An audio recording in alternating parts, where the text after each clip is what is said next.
कान्ह भये बस बांसुरी के, अब कौन सखी हमको चही है।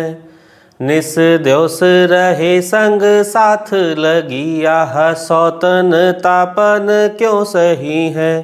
जिन मोह लियो मन मोहन को, रस खान सदा हमको दही है। मिली आओ सब सखी भागी चले, अब तो ब्रज में बसुरी रही है।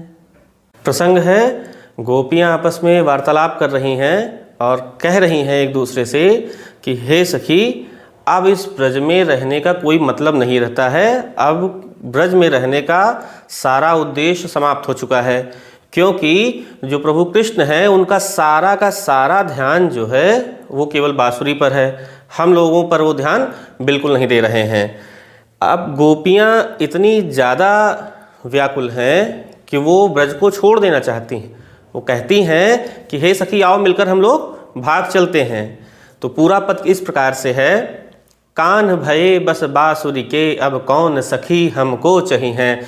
एक गोपी दूसरी से कहती है कि हे सखी, कान्हा तो अब बांसुरी के हो गए, अब हम लोगों को चाहने वाला कोई नहीं है। निस दिवस रहे संग साथ लगी, यह सौतन तापन क्यों सही है।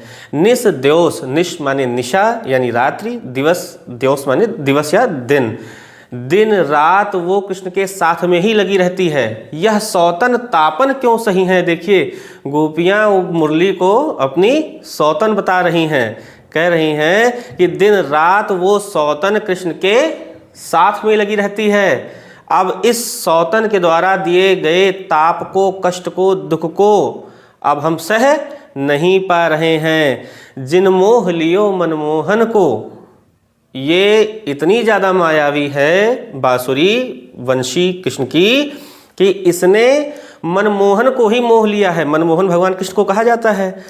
तो वो जो भी उनको देखता था वो उसके मन को मोह लेते थे, उसके हृदय में विराजित हो जाते थे। तो यहाँ कहा जा रहा है कि वंशी तो कृष्ण की सुंदरता से भी ज़्यादा मायावी है। इसने तो भगवान मनमोहन को ही मोह लिया है। जिन मोह लियो मनमोहन को, रस खान सदा हमको दही हैं। इसने तो मनमोहन को भी मोह लिया है। अब यह हम लोगों को हमेशा दाह देती रहेगी, हमेशा कष्ट देती रहेगी, परेशान करती रहेगी। इसलिए हे सखी, मिलियाओ सब सखी भाग चलें, आओ हम लोग मिल करके अब यहाँ से भाग चलते हैं। क्यों? अब तो ब्रज में बसुरी रही हैं, क्योंकि अब ब्रज में केवल बांसुरी की ही जो है इज्जत रह गई है। हम लोगों के प्रति कृष्ण का प्रेम समाप्त हो चुका है। आओ हम लोग मिल करके भाग चलते हैं।